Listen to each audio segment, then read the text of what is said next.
Good evening all my dear students.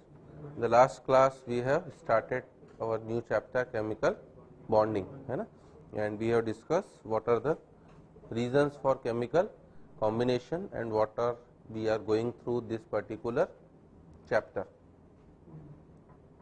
Okay. So now we are going to next heading. You can make types of bonds. How many types of bonds we are having?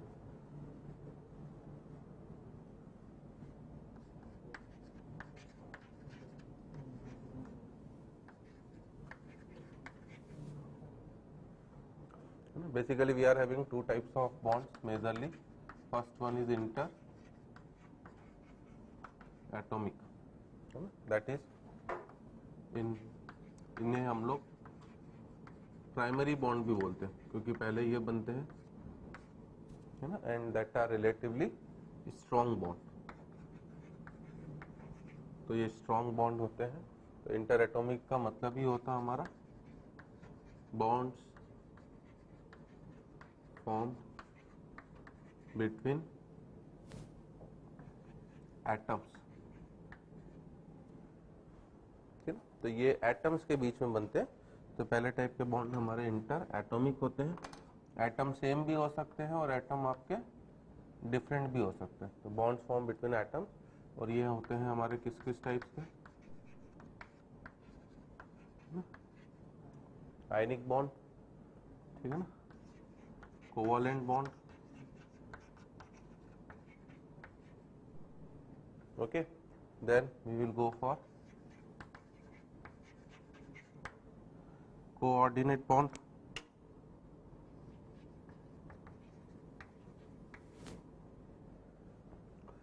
Metallic bond को भी चाहो तो आप ले सकते हो, जो metallic lattice में बनता है ना. Majorly we will discuss ionic, covalent and coordinate bond.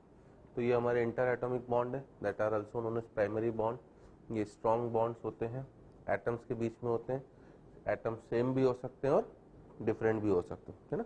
तो this all are strong bond.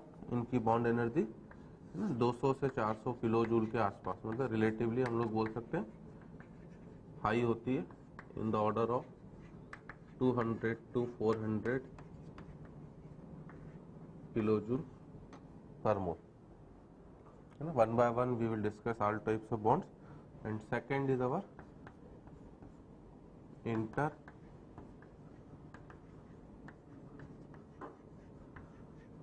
Molecular, जो एक तरह से हमारे लिए सेकेंडरी बॉन्ड की तरह भी काम करते हैं.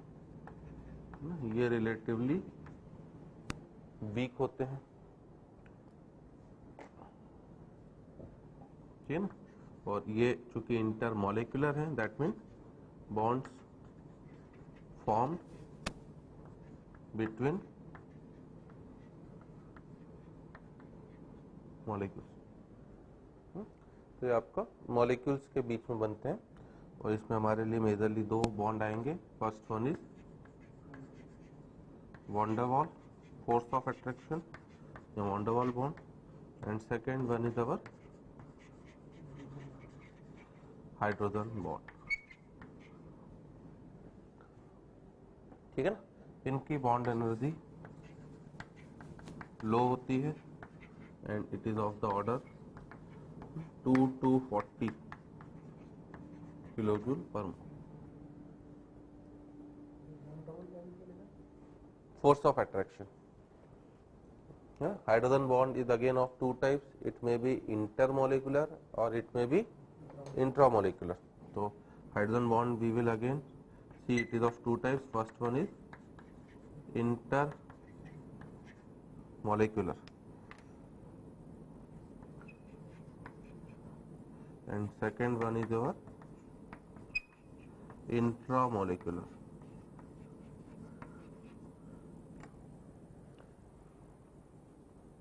So one by one we have to discuss this all types of bonds in this chapter.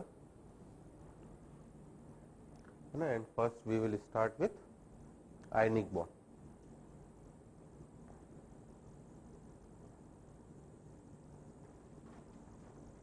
So now we will discuss one by one each type of bond, and first bond is our ionic bond, which is also known as electrovalent bond. It is ionic bond or electrovalent bond. As the name suggests, it is ionic bond. And from periodic table we know there are two types of ion. First one is cation and second one is anion. है ना? Cation is formed by loss of electron and anion is formed by gain of electron. एक atom अपना electron lose करेगा वो cation बनाएगा, दूसरा अपना electron gain करेगा वो एनायन बनाएगा, और केटायन एनायन मिलकर क्या बना देंगे आपका कंपाउंड. उनके बीच में जो बॉन्ड होता है ना वो आयनिक बॉन्ड होता है. तो बेसिकली आयनिक बॉन्ड कोई बॉन्ड नहीं है, it is simply the force of attraction between cation and anion. इसलिए आप NaCl की अगर आप देखते हो तो NaCl को आप केवल NaCl ही लिखते हो, आप Na और Cl के बीच में डंडा नहीं दिखाते हो. जैसे HCl में तो हम लोग क्या करते हैं, H डंडा दिखाते हैं. डंडा किसको रिप्रेजेंट करता है, बॉन्ड को. सिंगल मतलब सिंगल बॉन्ड, डबल मतलब डबल बॉन्ड, ट्रिपल मतलब ट्रिपल बॉन्ड. तो आयनिक बॉन्ड कोई आपका बॉन्ड नहीं है, इट इज सिंपली इलेक्ट्रोस्टैटिक क्या है, फोर्स ऑफ अट्रैक्शन. ठीक है ना. और आयनिक बॉन्ड की कोई डायरेक्शन नहीं होती, it is non directional. Because अगर मैं एक केटायन यहाँ रख दूं और एनायन अब मैं इस पूरी स्पेस में कहीं भी रखूं, उनके बीच में हमेशा कुछ ना कुछ क्या लगेगा, फोर्स ऑफ अट्रैक्शन लगेगा ही लगेगा. तो किसी भी डायरेक्शन से आ जाए, इसलिए आयनिक बॉन्ड को नॉन डायरेक्शनल बोला जाता है. तो हम सबसे पहले इसकी डेफिनेशन लिखेंगे, है ना, कि bond form between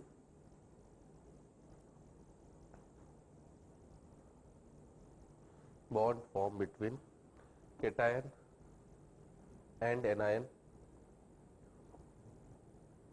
is known as ionic bond. Bond formed between cation and anion is known as ionic bond. ठीक है ना. यहाँ और करके in the last class we have told कि the reason of cause of chemical combination is every element wants to lower its energy so that it can gain stability, and second it wants to complete its octet. ठीक है ना. अब octet complete करने के लिए किसी भी element के पास दो तरीके होते हैं. पहला, या तो इलेक्ट्रॉन की शेयरिंग करे या इलेक्ट्रॉन को ट्रांसफर करे. तो कोवलेंट आयनिक बॉन्ड में जो होता है वो इलेक्ट्रॉन का ट्रांसफर होता है. ठीक है ना. एक जना लूज करके अपना ऑक्टेट कंप्लीट करता है, दूसरा गेन करके अपना ऑक्टेट कंप्लीट करता है. तो दैट्स व्हाई हम लोग सेकंड डेफिनेशन ये भी देते हैं, bond form by bond form between, है ना, बाय की जगह first of all don't on between. Bond form between elements of two different nature. Bond formed between elements of two different nature by complete transfer of electron, elements of two elements of different nature by complete transfer of electron is known as ionic bond. ठीक है ना. So suppose for example we are considering the formation of NaCl. अब NaCl किस तरह से बनेगा, सबसे पहले आपका फॉर्मेशन ऑफ होगा किसका, Na प्लस. अब Na प्लस कैसे बनेगा मेरा, Na प्लस बनेगा मेरा बाय लॉस ऑफ इलेक्ट्रॉन. ठीक है ना. तो Na ने अपना एक इलेक्ट्रॉन लूज करा, Na गैस ने, ये कन्वर्ट हो गया किसमें, Na plus gas plus electron. That is first step is our formation of Na plus, मतलब जनरल बोले तो केटायन. पहले केटायन बना Na प्लस. अब ये जो इलेक्ट्रॉन यहाँ पर लूज हुआ है, यही इलेक्ट्रॉन क्या होगा आपका, है ना, दूसरा क्या कर लेगा, गेन. तो that is second step, we can say formation of our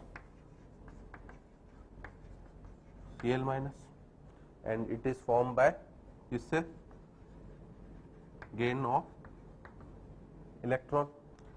ठीक है. दैट इज फॉर्मेशन ऑफ किसका, एनायन. तब आपका एनायन बनेगा. और एनायन कैसे बनेगा, Cl गैस जो होगा वो इलेक्ट्रॉन को एक्सेप्ट करके क्या बना देगा आपका Cl माइनस गैस। तो उसने जो इलेक्ट्रॉन लूज करा वहां पर फर्स्ट स्टेप में, इसने उसी इलेक्ट्रॉन को क्या कर दिया आपका गेन कर दिया, है ना। अब ऐसा हुआ क्यों भैया? If I am going for sodium, तो सोडियम का अगर मैं Z देखता हूं एटॉमिक नंबर कितना होता है 11। What is it's electronic configuration 281। ठीक है, इसने एक इलेक्ट्रॉन लूज करके क्या कर दिया, किस कॉन्फ़िगरेशन में आ गया 28, मतलब इसने अपना ऑक्टेट क्या कर लिया कंप्लीट कर लिया। ठीक है ना। अब अगर नीचे देखूं Cl, what is the Z of chlorine 17। ठीक है ना, 17 का मतलब क्या है 287। अब इसने एक इलेक्ट्रॉन को गेन करके क्या कर लिया 288। सोडियम Na प्लस का कॉन्फ़िगरेशन जो हो गया इक्विवेलेंट टू किसके हो गया नियॉन, नोबल गैस कॉन्फ़िगरेशन, मतलब स्टेबिलिटी मिल गई इसे। Cl माइनस का configuration is again the configuration of argon, noble gas configuration, इसने भी किसको ऑब्टेन कर लिया स्टेबिलिटी। ठीक है ना। और तीसरे स्टेप में जाकर तो आयनिक बॉन्ड हमेशा इस तरह से 3 स्टेप में बनता है। पहली स्टेप केटायन का बनना, दूसरी स्टेप एनायन का बनना, तीसरी स्टेप में आपका formation of lattice.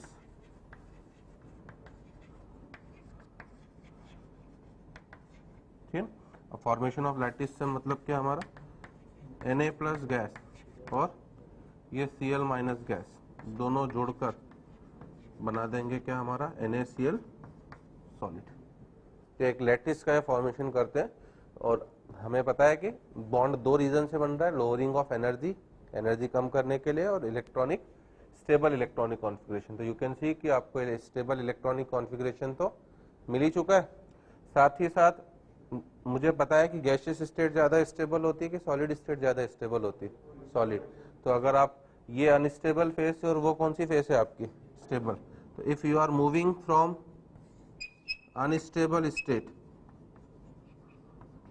To stable state, तो इस प्रोसेस में lot of amount of energy क्या होगा रिलीज होगा, तो लोअरिंग ऑफ एनर्जी भी हो गई। इस वजह से हमारा क्या हो गया काफी ज्यादा स्टेबल हो गया। ठीक है ना।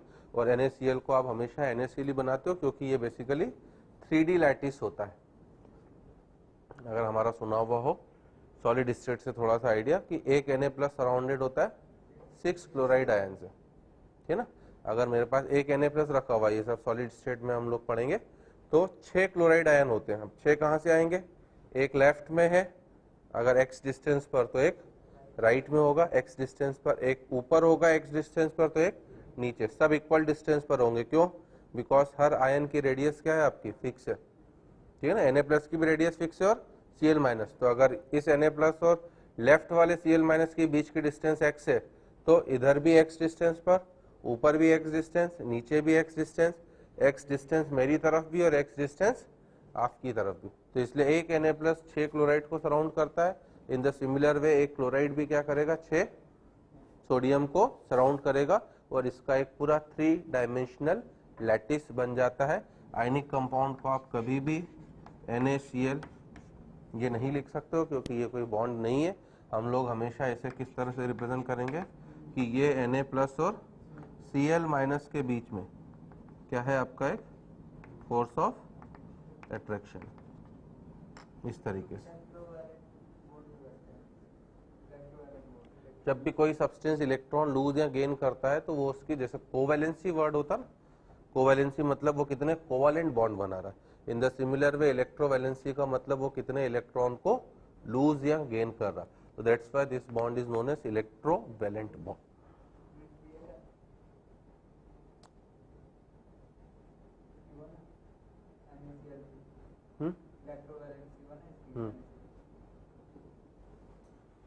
Okay, so simply you can also note down कि है ना, so ionic bond is not a bond,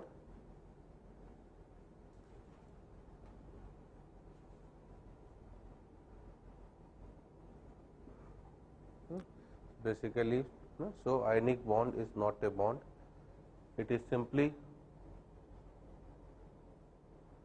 force of attraction. Ionic bond is not a bond, it is simply force of attraction between cation and anion.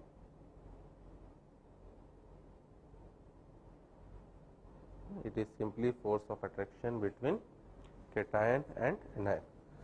है ना? अगर आपको इसकी LDS जो इस चैप्टर में काफ़ी ज़्यादा पूछी जाता है, what is the meaning of LDS? Lewis dot structure, है ना? तो अगर किसी आयनिक कंपाउंड की या किसी भी कंपाउंड की LDS बनाने को दी जाती है, LDS में हमेशा आप, है ना, हर एलिमेंट के जितने भी एटम आ रहे हैं उसमें उसके आउटर मोस्ट शेल के इलेक्ट्रॉन दिखाते हो। अब अगर मैं जैसे NaCl की LDS बताऊं तो Na+, अब इसके बाद आउटर मोस्ट में कोई भी इलेक्ट्रॉन नहीं है, क्योंकि आउटर मोस्ट शेल में इसके पास कितने इलेक्ट्रॉन थे? एक, और ये इसे क्या कर चुका है? लूज कर चुका है, तो इसलिए इसका आउटर मोस्ट इलेक्ट्रॉन दिखाने की जरूरत नहीं है, ठीक है ना। बट Cl के लिए आप माइनस चार्ज भी दिखाओगे, इसके आउटर मोस्ट में ऑलरेडी कितने थे? 7, और एक गेन करके एक इसमें बदल चुका है 8, तो आप इसमें अब 8 इलेक्ट्रॉन दिखाओगे। उन 8 इलेक्ट्रॉन में से 7 तो इसके खुद के हैं, इसलिए मैं सेम कलर से दिखा रहा हूँ, और एक आपका इसने गेन करा है किससे? सोडियम से। तो अगर मुझे NaCl की LDS लुईस डॉट स्ट्रक्चर बनाने को दी जाए तो आई विल शो Na+Cl- इस तरीके से हमारा बन जाएगा, ठीक है ना। In the similar way if you are considering one more example, formation of MgO solid, कि MgO सॉलिड आपका किस तरीके से बनेगा। तो MgO सॉलिड किस तरीके से बनेगा? सबसे पहले Mg गैस क्या करेगा? अपना 2 इलेक्ट्रॉन लूज करेगा और कन्वर्ट होगा Mg+2 इलेक्ट्रॉन, ठीक है ना। तो ये Mg+2 बना यहाँ से हमारा फर्स्ट स्टेप में S1। स्टेप 2 में फॉर्मेशन ऑफ कैटायन हो गया। Now anion will be form, oxygen gas इन्हीं 2 इलेक्ट्रॉन को लेकर कन्वर्ट हो जाएगा O-2 गैस में, this is formation of anion. Third step में Mg+2 और O-2 रिएक्ट करके लैटिस का फॉर्मेशन करेंगे, तो Mg+2 plus O-2 will combine and give MgO solid. And for LDS again, magnesium के आउटरमोस्ट ऑर्बिट में अब कोई भी इलेक्ट्रॉन नहीं बचा, क्योंकि it was 282 and now it is 28। For oxygen it was initially 26 and now it is 28. So I will, for LDS I will show simply Mg+2 O-2 in which 6 electrons are of oxygen and 2 electrons it is gaining for magnesium.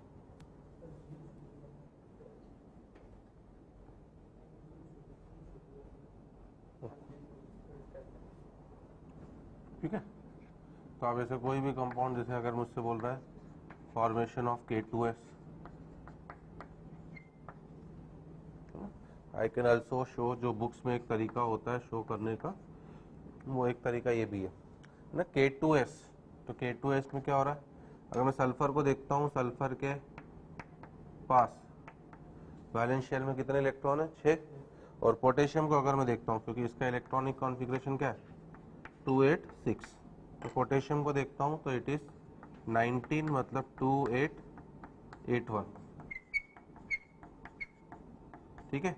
इनके outer most orbit में एक एक electron दोनों के पास क्या है? आपका extra रखा हुआ है। तो बुक्स में कभी कभी इसे इस तरीके से भी शो करा जाता है कि पोटेशियम ने अपना ये इलेक्ट्रॉन इसे दे दिया, इस पोटेशियम ने भी अपना ये इलेक्ट्रॉन किसको दे दिया? सल्फर को, ठीक है ना। जैसे पोटेशियम ने अपने अपने इलेक्ट्रॉन दिए तो ये भी K+ बन गया विच इज 288, नीचे वाला भी क्या बन गया? K+ दैट इज 288, और सल्फर जो था अब वो कन्वर्ट हो गया किसमें? मेरा सल्फाइड में, और ये भी क्या हो गया? 288। सबने अपना ऑक्टेट कंप्लीट कर लिया। Now there will be formation of lattice, the 2K+ plus S-2 it will give you K2S. So in this way ionic bond are formed. अब हमसे जो एडवांस लेवल में क्वेश्चन जैसे बढ़ाता जाएगा ना कि आयनिक बॉन्ड सेम एलिमेंट्स के बीच में बनेगा कि डिफरेंट एलिमेंट्स के बीच में बनेगा, है ना। आयनिक बॉन्ड कभी भी सेम नेचर के एलिमेंट्स के बीच में नहीं बन सकता, ये हमेशा डिफरेंट नेचर के एलिमेंट्स के बीच में बनेगा।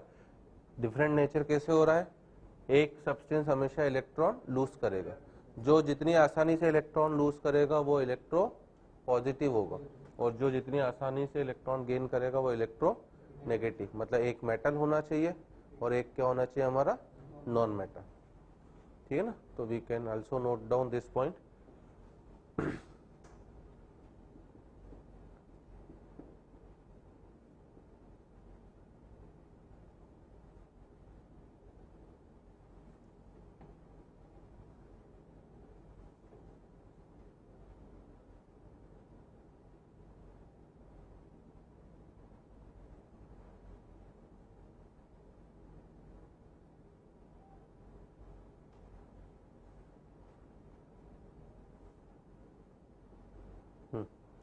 नेक्स्ट पॉइंट नोट डाउन कि ionic bond is always formed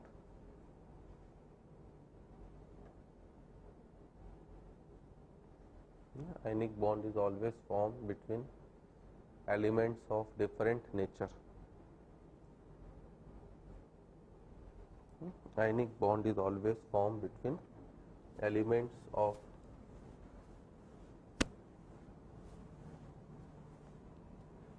different nature, that is one element should be electropositive,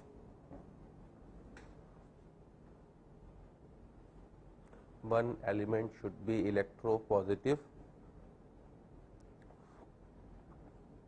in bracket you can write कि easily loses electron, one element should be electropositive, in bracket easily loses electron, while another should be electronegative, while another should be electronegative, bracket में easily gains electron, ठीक है। तो इसीलिए आपका नीचे हम लोग बोल सकते हैं कि मेटल प्लस नॉन मेटल ये दोनों मिलके ही कौन सा बॉन्ड बनाते हैं, हमारा आयनिक बॉन्ड।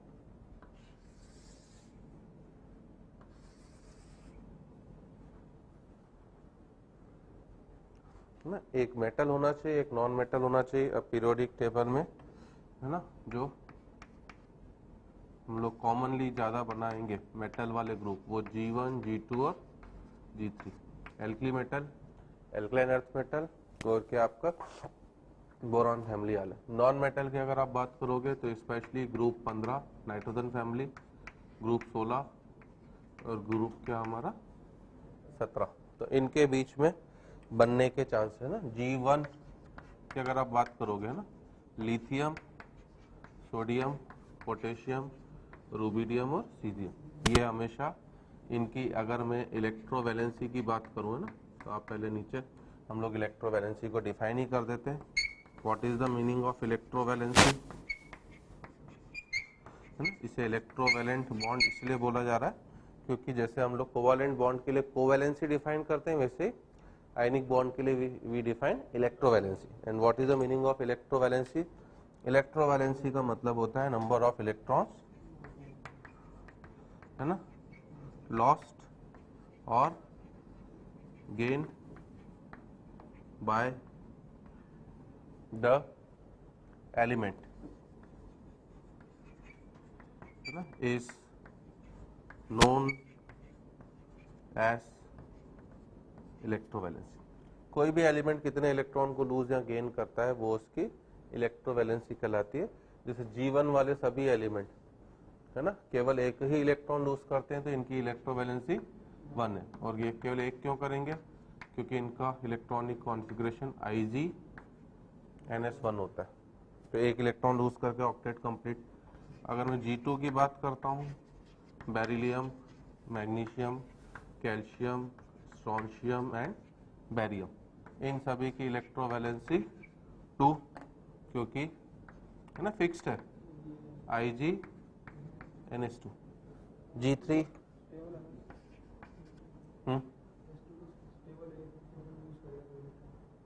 क्या S2 स्टेबल मतलब? हाँ तो क्या हो गया? ये कौन से तरीका हो गया? स्टेबल है तो लूज क्यों करेगा? ऑक्टेट कंप्लीट करने के लिए लूज, ऑक्टेट कंप्लीट दो ना, स्टेबल होने से क्या है? इससे ज्यादा अच्छा स्टेबल कॉन्फ़िगरेशन कौन सा होगा? NH2 ज्यादा स्टेबल कॉन्फ़िगरेशन है कि NH2 NP6 ज्यादा स्टेबल है? तो वो उसे गेन करना चाहेगा। हर चीज लोअर स्टेबिलिटी से किस में जाएगी? स्टेबिलिटी से। हाँ, अगर आप ये बोलो कि G1 वाला आसानी से लूज करेगा कि G2 वाला, तो G1 वाला आसानी से लूज करेगा, G2 वाला रिलेटिवली डिफिकल्टी से करेगा, बाकी G2 वाला भी करेगा ही सही, ऐसा नहीं करेगा, है ना। G3 मतलब कॉमनली हम लोग कौन सा लेते हैं, जैसे एल्यूमिनियम, गैलियम, तो इनमें भी बनाने की टेंडेंसी होती है। इनकी इलेक्ट्रोवैलेंसी कितनी होगी हमारा? 3। हाँ तो ग्रुप 13 मेरे को लिखना है, G3 लिख दिया। जी अगर मैं 15 की बात करता हूँ तो ये नाइट्रोजन फैमिली हो जाती है, nitrogen, phosphorus, arsenic, antimony and bismuth. तो इनकी इलेक्ट्रोवैलेंसी, ये सब चाहते हैं कि 3 इलेक्ट्रॉन को गेन करना। ये ऊपर वाले तीनों तो क्या कर रहे हैं हमारे? लूज कर रहे हैं। अब नीचे वाले इलेक्ट्रॉन को क्या कर रहे हैं हमारा? गेन कर रहे हैं, ठीक है ना। तो हम लोग लूज गेन को प्लस माइनस ऐसा करके अलग अलग नहीं दिखाएंगे, बिकॉज द इलेक्ट्रोवैलेंसी की डेफिनेशन में शामिल ही है, चाहे वो इलेक्ट्रॉन लॉस करे चाहे वो गेन करे। तो इनकी भी इलेक्ट्रोवैलेंसी 3 है, बिकॉज अब इनके लिए ज्यादा बढ़िया तरीका, इनका इलेक्ट्रॉनिक कॉन्फ़िगरेशन जो है वो IG NH2 और NP3, है ना। आउटरमोस्ट शेल में 5 इलेक्ट्रॉन है, 5 इलेक्ट्रॉन को लूज करने की बजाय ये चाहेंगे कि ये 3 इलेक्ट्रॉन को आसानी से क्या कर ले? गेन कर ले। तो इस वजह से इलेक्ट्रोवैलेंसी इनकी क्या हो गई? 3 हो गई। G16 वालों के पास भी ये टेंडेंसी काफी ज्यादा है, ऑक्सीजन, सल्फर, सेलेनियम और टेलुरियम, ये 2 इलेक्ट्रॉन लेना चाहते हैं। इनकी इलेक्ट्रोवैलेंसी 2 है, बिकॉज IG NH3 NP4।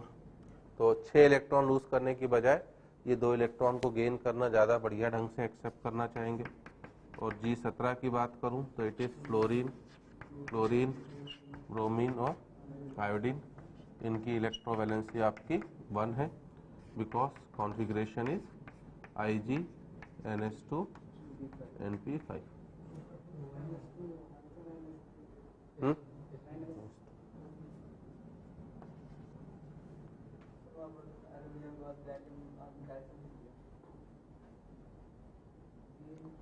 ठीक है,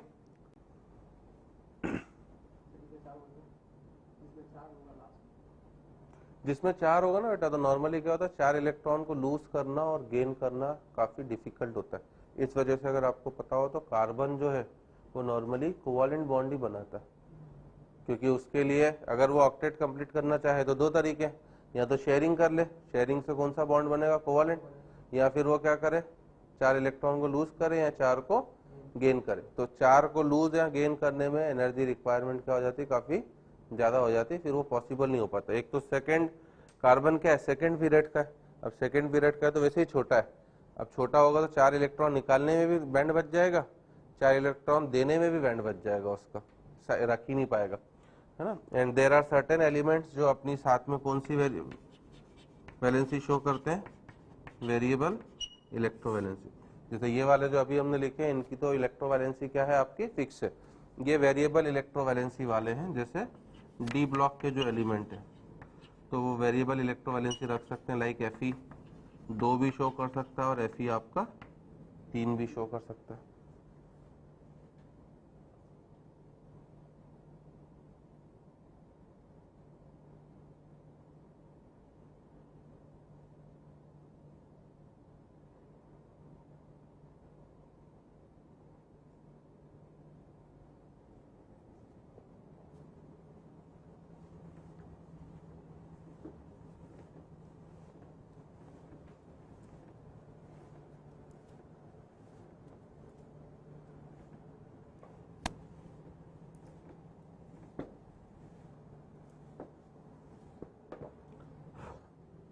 ठीक है। जितना ज्यादा डिफरेंस होगा ग्रुप्स के बीच का, आयनिक बॉन्ड का स्ट्रेंथ या आयनिक बॉन्ड का कैरेक्टर उतना ही ज्यादा होगा। सबसे अच्छा आयनिक बॉन्ड इसलिए हमेशा G1 और G17 के एलिमेंट्स के बीच में बनता है ना। और मोस्ट इफेक्टिव आयनिक बॉन्ड बोले तो G1 का कौन सा वाला एलिमेंट ले लो लास्ट, क्योंकि मुझे पता है कि down the group metallic character बढ़ता जाता है, तो सबसे ज्यादा मेटेलिक कैरेक्टर किसमें होगा, मेरा सीजियम में, ठीक है ना। और उधर क्या करें, G17 का सबसे पहला वाला मैं उठा लूं, तो अगर मैं सीजियम और फ्लोरीन को ले लेता हूं तो इनका आयनिक बॉन्ड मेरे लिए क्या होगा, सबसे बढ़िया। तो हम लोग इस पॉइंट को भी लिख सकते हैं कि higher is the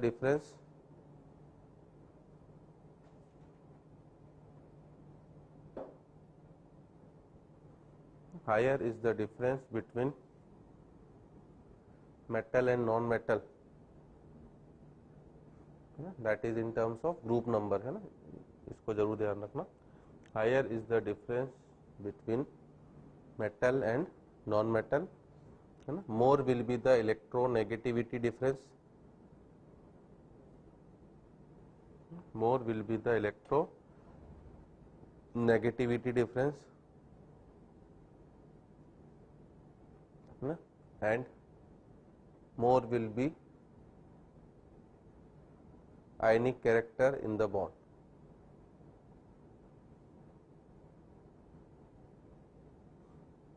And more will be ionic character in the bond.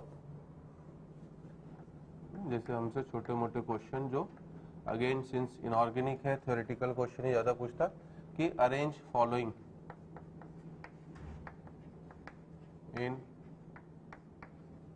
Increasing order of ionic character, arrange following in increasing order of ionic character. तो हमें सीधा सीधा पता है कि आयनिक कैरेक्टर जो होगा वो डायरेक्टली प्रोपोर्शनल टू किसके हो जाएगा, हमारा इलेक्ट्रोनेगेटिविटी के डिफरेंस के। तो अगर मैं आपसे जैसे पहला क्वेश्चन दूं कि, है ना, फ्लोराइड्स ऑफ एल्कली मेटल, कि फ्लोराइड्स ऑफ एल्कली मेटल का इंक्रीजिंग आयनिक कैरेक्टर बताओ, तो अब मैं क्या बोलूंगा, उनका इंक्रीजिंग आयनिक कैरेक्टर, है ना, LiF में सबसे कम, फिर NaF, फिर KF, फिर RbF और फिर क्या हमारा CSF। और अभी मैंने बोला कि CSF क्या है हमारा मोस्ट आयनिक, क्योंकि इससे ज्यादा आपको आयनिक कैरेक्टर किसी भी बॉन्ड में नहीं मिल सकता है। तो मोस्ट आयनिक कंपाउंड अगर कभी मुझसे पूछा जा रहा है तो वो आपका CSF होगा, ठीक है ना। और इस इलेक्ट्रोनेगेटिविटी डिफरेंस के कॉन्सेप्ट से बोलें तो G1 और G17 के बीच का आयनिक बॉन्ड सबसे बढ़िया होगा, है ना। अब ऐसे कुछ भी दे रहा है जैसे आपसे, ठीक है, फ्लोराइड्स ऑफ एल्कली मेटल दिए, अब जैसे आपसे बोल रहा है कि हैलाइड्स ऑफ सोडियम, सोडियम के हैलाइड्स को increasing order of ionic character में अरेंज करो, है ना। ऊपर हमने नॉन मेटल को फिक्स रखा है और किसको चेंज कर रहे हैं, मेटल को। जैसे जैसे आप डाउन द ग्रुप जाओगे तो मेटेलिक कैरेक्टर क्या होगा आपका, बढ़ते जाएगा, ठीक है ना। अब इधर मैंने मेटल को फिक्स कर दिया, दैट इज सोडियम, और चेंज कर रहा हूं मैं किसको, नॉन मेटल, मैंने लिखा है हैलाइड्स। तो नॉन मेटल्स के लिए भी क्या रूल है, जैसे जैसे मैं नीचे जाते जाऊंगा तो कौन सा कैरेक्टर बढ़ेगा, नॉन मेटेलिक कैरेक्टर, ठीक है ना। तो इलेक्ट्रोनेगेटिविटी इनडायरेक्टली क्या होगी, कम। तो सबसे अच्छा जो सबसे ज्यादा आयनिक कैरेक्टर होगा वो किसमें होगा, NaF में, और सबसे कम किसमें, NaI। तो इंक्रीजिंग कैरेक्टर बोल रहा है तो NaF less than Na, Br less than Na, Cl less than NaI, NaF, ठीक है। तो इस तरीके से अगर आपसे कभी भी आयनिक कैरेक्टर का कोई भी क्वेश्चन पूछे तो you just have to remember कि आयनिक कैरेक्टर हमेशा क्या होगा, इलेक्ट्रोनेगेटिविटी डिफरेंस के डायरेक्टली प्रोपोर्शनल होगा, ठीक है। चलो next we can say energy terms involve in the formation of ionic bond.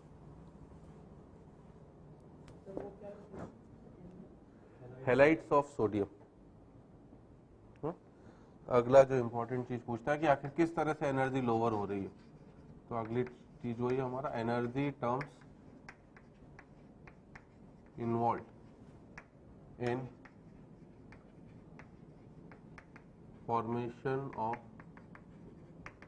Ionic bond.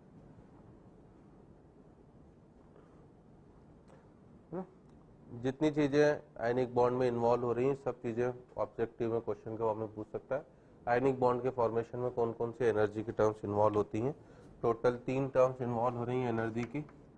पहली एनर्जी है कौन सी हमारा? आयोनाइजेशन एनर्जी, है ना, विच इज इन्वॉल्व इन किसके अंदर?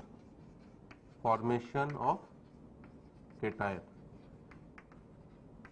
अगर केटायन बन रहा है तो केटायन बनने का मतलब है कि इलेक्ट्रॉन क्या होना चाहिए? Lose. And in periodic table we have learn कि अगर आप किसी से इलेक्ट्रॉन निकाल रहे हो तो उसे आपको एनर्जी देनी पड़ेगी and that energy is known as क्या? Ionization energy. तो it is involve in the formation of cation. M gas plus electron is converting into किसमें? M minus gas. दूसरी जो एनर्जी टर्म इन्वॉल्व होती है it is EA means electron affinity and it is involve in किसके अंदर हमारा? Formation of anion. Anion के बनने में यार क्या लिख रहा हूं?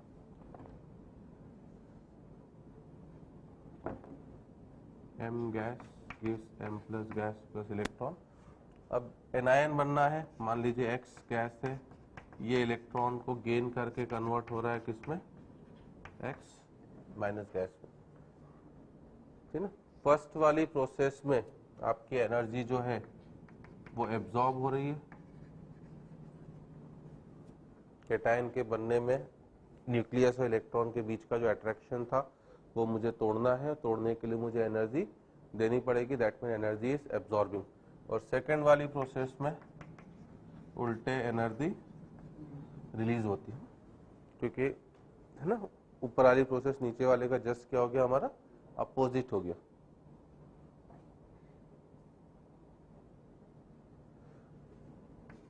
एक बार केटायन एनायन बन जाते हैं, थर्ड स्टेप है ना, first 2 terms we have already discussed in periodic table और ऑलरेडी हम लोग काफी ज्यादा फैमिलियर है। थर्ड टर्म इज नहीं, that is formation of lattice. ये m प्लस और x माइनस अब आपस में जुड़कर एक लैटिस का फॉर्मेशन करते हैं mx सॉलिड, है ना। लैटिस का मतलब भी होता है 3D नेटवर्क। अब इस प्रोसेस में भी अभी मैंने बोला this is unstable, this is stable, मतलब आप अनस्टेबल फॉर्म से स्टेबल में जा रहे हो तो फिर से आपकी जो एनर्जी होगी क्या होगी? रिलीज होगी। और इस प्रोसेस में जो एनर्जी रिलीज होती है उस एनर्जी को हम लोग बुलाते हैं कौन सी? लैटिस एनर्जी, ठीक है। तो ये लैटिस एनर्जी अब हमारे लिए यहाँ पर एक नई टर्म है, हम लोग इसकी डेफिनेशन लिखेंगे, है ना। What is the definition of lattice energy? Energy released, है ना, when 1 mole of ionic compound is formed from isolated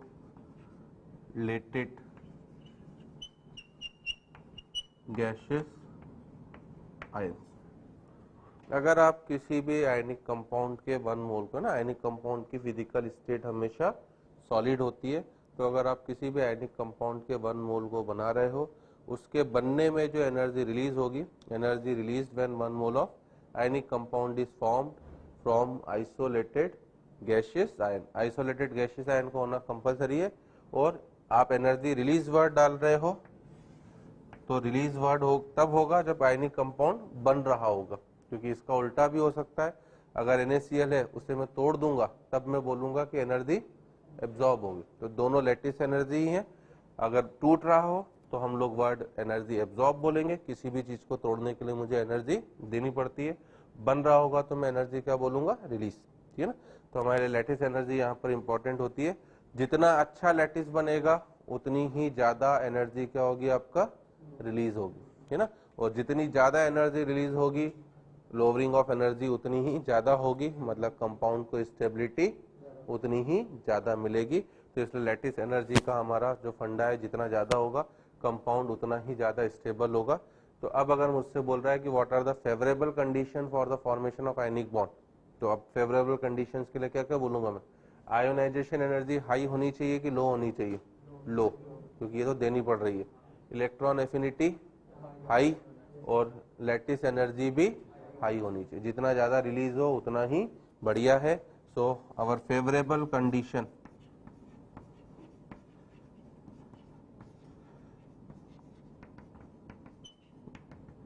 ठीक है ना, एक मेटल होनी चाहिए, एक नॉन मेटल होनी चाहिए, जितना डिफरेंस हो वो भी फेवरेबल कंडीशन है। और एनर्जी के टर्म्स में अगर फेवरेबल कंडीशन बोलेगा तो we will say ionization energy minimum, जितनी कम से कम हो।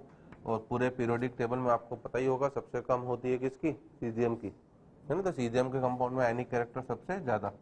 इलेक्ट्रॉन एफिनिटी हमारे क्या होनी चाहिए, मैक्सिमम। और लैटिस एनर्जी भी हमारा मैक्सिमम, जितना ज्यादा हो। So these are the most suitable condition for the formation of किसके लिए हमारा ionic bond.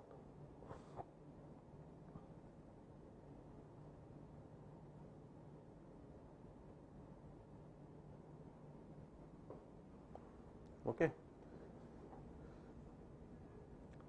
लैटिस एनर्जी एक काफी इंपॉर्टेंट फैक्टर है। तो now we are going in detail कि लैटिस एनर्जी को कैसे डिटरमाइन करेंगे और इसे कौन कौन से फैक्टर्स होंगे जो अफेक्ट कर सकते हैं, ठीक है ना। तो सबसे पहले हम लोग अगली चीज लिखेंगे वो हमारा डिटर्मिनेशन ऑफ लैटिस एनर्जी। हाँ, कहाँ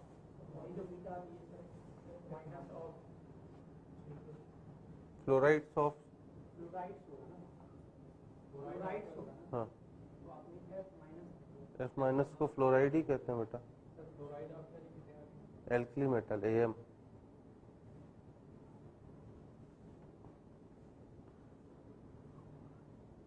एफ माइनस को ना जहां तक मुझे पता है कि फ्लोराइड ही कहते हैं। हाँ, तो नेक्स्ट है हमारा डिटर्मिनेशन ऑफ लैटिस एनर्जी ना। तो इसमें हम लोग लिखेंगे कि there is no direct method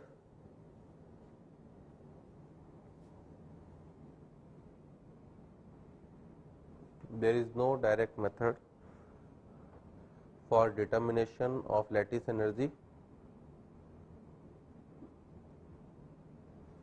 There is no direct method for determination of lattice energy, but it can be indirectly calculated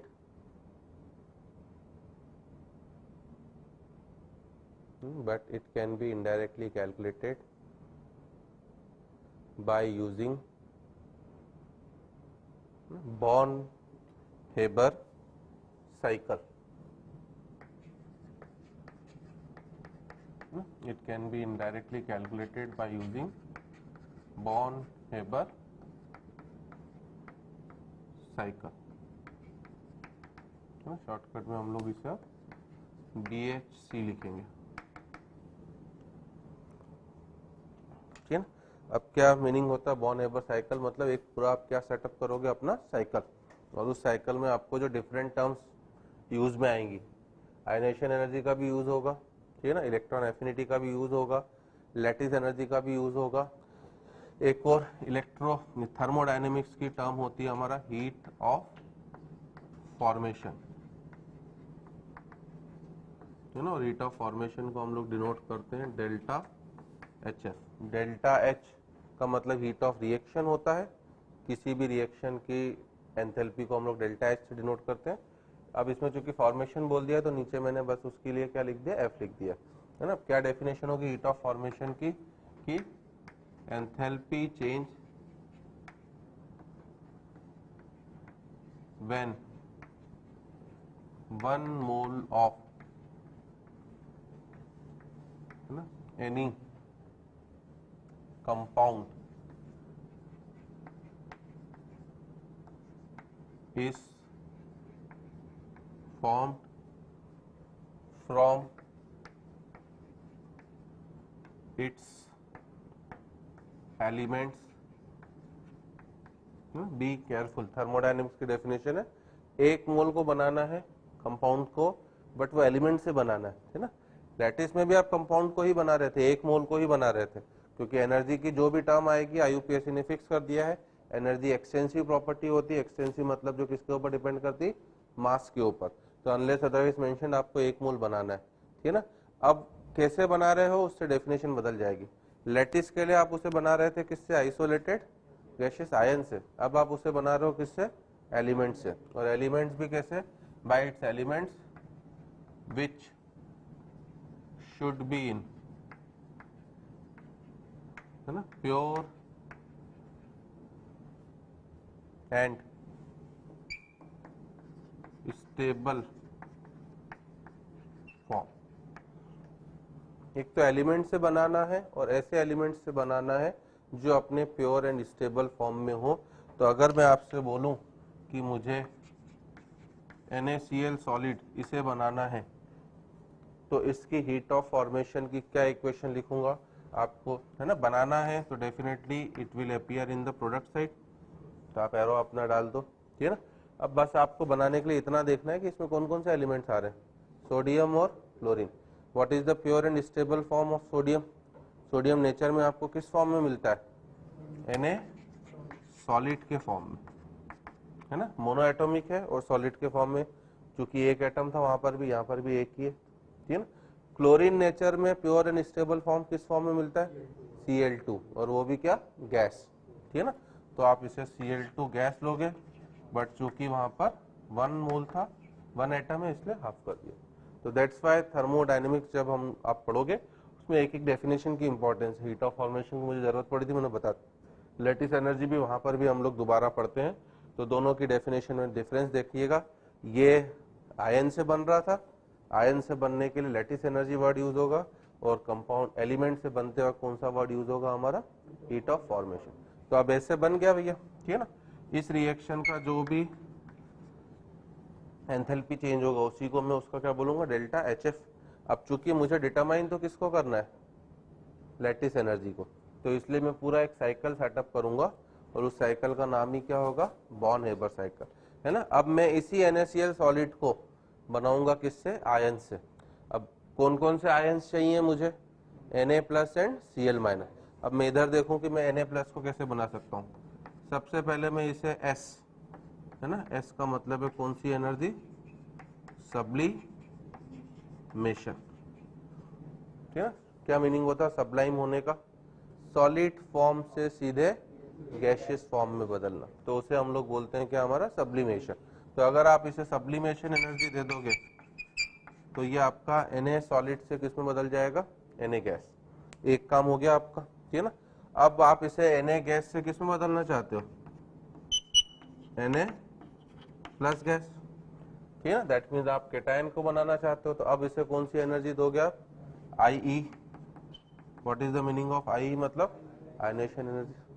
sublimation में एनर्जी देनी पड़ेगी कि रिलीज होगी, देनी पड़ेगी, तो मैंने प्लस, है ना, नहीं लिखा है, मतलब वो प्लस ही है, तो ये एब्जॉर्ब होगी।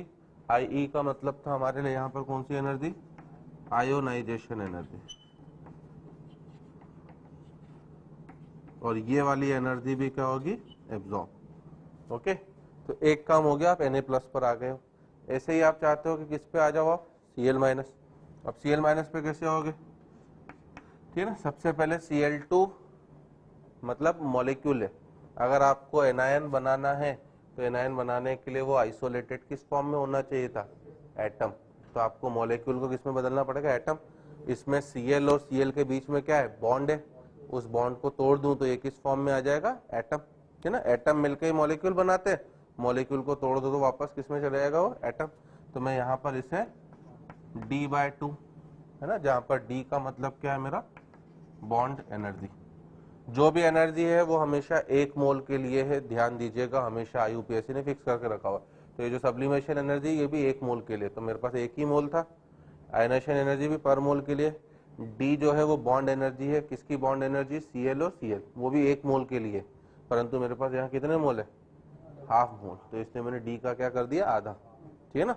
तो D/2 जैसे ही मैंने एनर्जी दी, मेरे पास हाफ Cl2 गैस का मतलब क्लोरीन का एक एटम था वो मिल गया, और अब मैंने इस Cl को क्या करा, इलेक्ट्रॉन एफिनिटी एनर्जी है ना, माइनस साइन के साथ क्यों लिखूंगा, क्योंकि अब एनर्जी रिलीज हो रही है, तो ये आपका Cl गैस से किस में बदल गया, Cl माइनस, है ना, जो आपको चाहिए था। देखो है ना, आप वहां तक पहुंच चुके हो, अब आपको आयंस मिल चुके हैं, कौन कौन से आयंस, Na+ और Cl माइनस, और अब अगर इन दोनों ने मिलकर NaCl को बनाया, तब जो एनर्जी रिलीज होगी वो एनर्जी ही कौन सी एनर्जी कहलाएगी, मेरा लैटिस एनर्जी, तो माइनस ऑफ Li, क्लियर। तो हमने एक पूरा साइकिल बनाया है, इसलिए साइकिल का नाम ही क्या दिया है हमने, बॉर्न हेबर साइकिल, ठीक है। अब इस साइकिल में आपको Sp पता होगा, I पता होता है, D पता होता है, Ea पता होता है, as well as delta HF पता होता है, तो दो ओनली अननोन क्वांटिटी क्या होती है, -Le। अब कैसे कंपेयर करेंगे भैया, है ना, तो डेल्टा HF को can I write, delta HF equal to ये सब जो मैंने करा है ना, मैं किसी कंपाउंड को सिंगल स्टेप में बनाऊं या घुमा फिरा के बनाऊं, दोनों में एंथैल्पी चेंज क्या होगा, मेरा सेम होगा। तो अगर मैंने सिंगल स्टेप में बनाया था, then what was my enthalpy change, delta HF, और अब मेरा एंथैल्पी चेंज अगर घुमा फिरा के बना रहा हूं तो कितना हो गया, S plus IE plus D/2 minus EA minus Li। इस साइकिल को ही आप बॉर्न हेबर साइकिल बोलते हो, जो एट प्रेजेंट मैंने Li को डिटरमाइन करने के लिए निकाला है, ठीक है ना। बट इन जनरल हम लोग इसमें से कोई भी क्वांटिटी वो अननोन कर दे रहा है, तो मैं उसे आसानी से क्या कर सकता हूँ, फाइंड आउट कर सकता हूँ।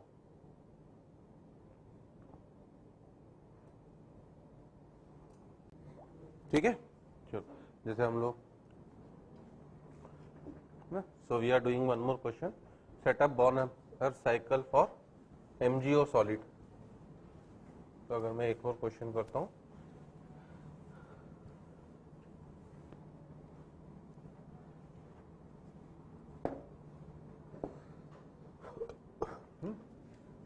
सेटअप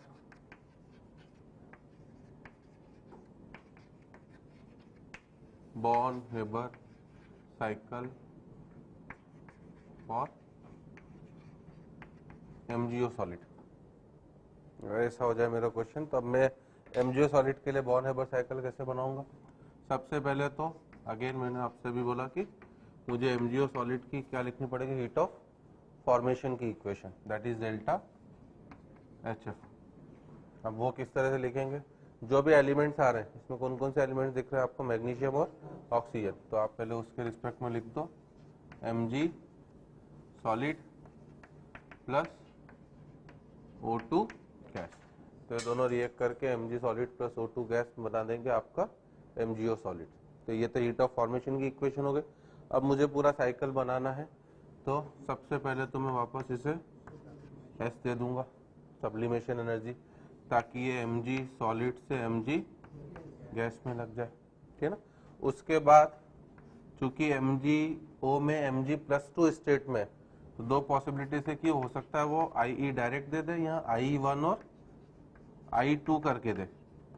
I1 का मतलब क्या, पहले एक इलेक्ट्रॉन निकलेगा, तो Mg+ में गया, ठीक है ना। फिर आप चाहो तो एक इलेक्ट्रॉन और निकाल सकते हो, मतलब Mg+2 में, इस तरीके से, है ना।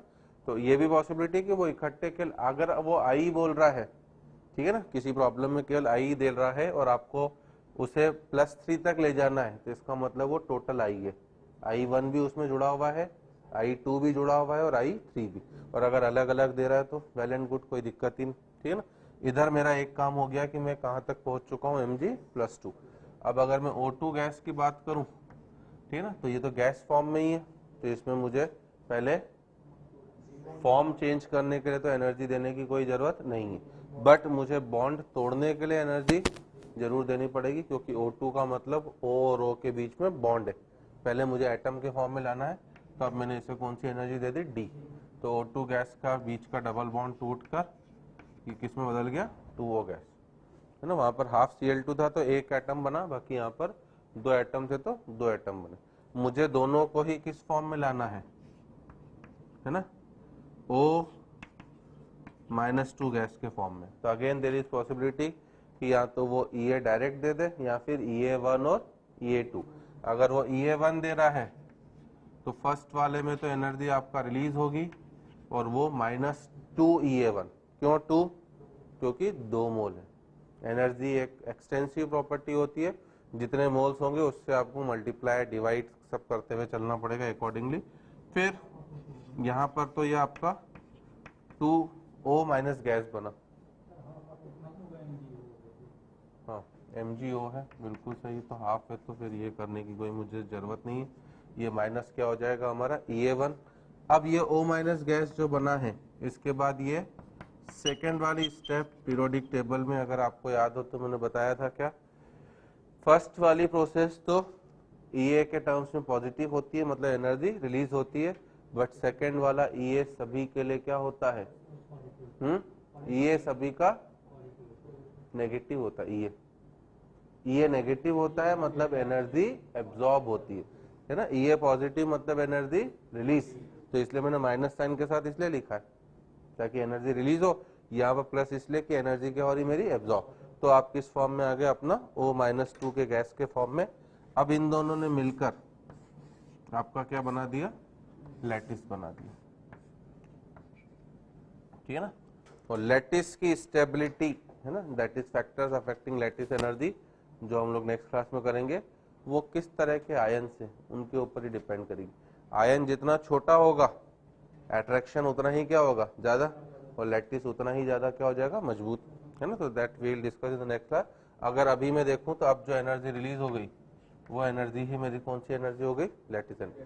तो मुझे चाहे तो जिसका चाहे उसका बॉर्न हेबर साइकिल अब मुझसे पूछा जा सकता है। अब इसके लिए मैं कंप्लीट प्रोसेस क्या लिखूंगा अपना, delta HF equals to S plus I1 plus I2, ठीक है ना, प्लस D/2, बिल्कुल सही। तो it is D/2 minus Ea1 plus Ea2 minus L,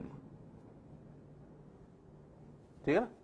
तो इस तरीके से आपका, तो we are stopping our lecture here today.